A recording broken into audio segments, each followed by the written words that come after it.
ప్రకాశం జిల్లా మార్కాపురం లక్ష్మీ చెన్నకేశవ స్వామి ఇక నుంచి వెండి రథంపై భక్తులకు దర్శనమివ్వనున్నారు. సుమారు 3 కోట్ల రూపాయల వ్యయంతో రథాన్ని సర్వాంగ సుందరంగా తీర్చిదిద్దుతున్నారు. వచ్చే ఫిబ్రవరి 3న రథసప్తమిని పురస్కరించుకొని తిరుమల తరహాలో వేడుకలు నిర్వహించేందుకు ఆలయ ట్రస్ట్ బోర్డు సన్నాహాలు చేస్తోంది.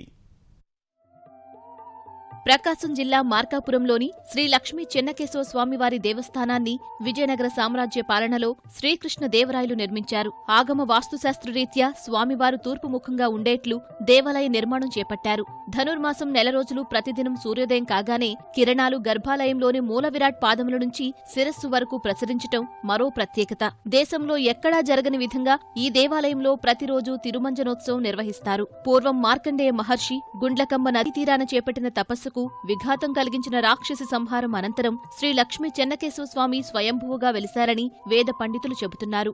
ఈ స్వామివారు 4 యుగాల నుంచి ఉన్నాడు. ఇక్కడ మార్కాపురంలో మార్కండేయ ప్రతిష్ఠ జరిగింది. 1425 సంవత్సరంలో ఇక్కడ దేవాలయ నిర్మాణం జరిగినట్టుగా శాసనాలున్నాయి. ఈ కేశి అనే రాక్షసుని చంపడం వల్ల ఈ స్వామివారికి కేశవ స్వామి అనే పేరు వచ్చింది.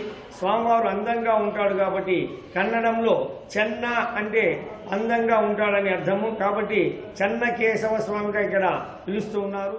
ఇంతటి చారిత్రక ప్రాముఖ్యత గల దేవాలయం కాలక్రమంలో తన ప్రాభావాన్ని కోల్పోయింది. కోవెలకు పూర్వ వైభవం తీసుకొచ్చేందుకు పాలక మండలి కృషి చేస్తోంది. దీనిలో భాగంగా తిరుమల తరహాలో రథసప్తమికి భారీ ఎత్తున ఉత్సవాలు నిర్వహించేందుకు కసరత్తు చేస్తున్నారు. తిరుమల తరహాలో మార్కాపురంలోనూ ఇదే తరహాలో 7 వాహనాలను తయారు చేయిస్తున్నారు. 3 కోట్ల రూపాయల వ్యయంతో వెండి రథమును సిద్ధం చేస్తున్నారు. ప్రత్యేక టేకు కలపతో చేసిన రథానికి వెండి నమూనాలను అతికిస్తున్నారు. వీటికి తుది మెరుగులు దిద్దే పనిలో తమిళనాడుకు చెందిన కళాకారులు నిమగ్నమయ్యారు.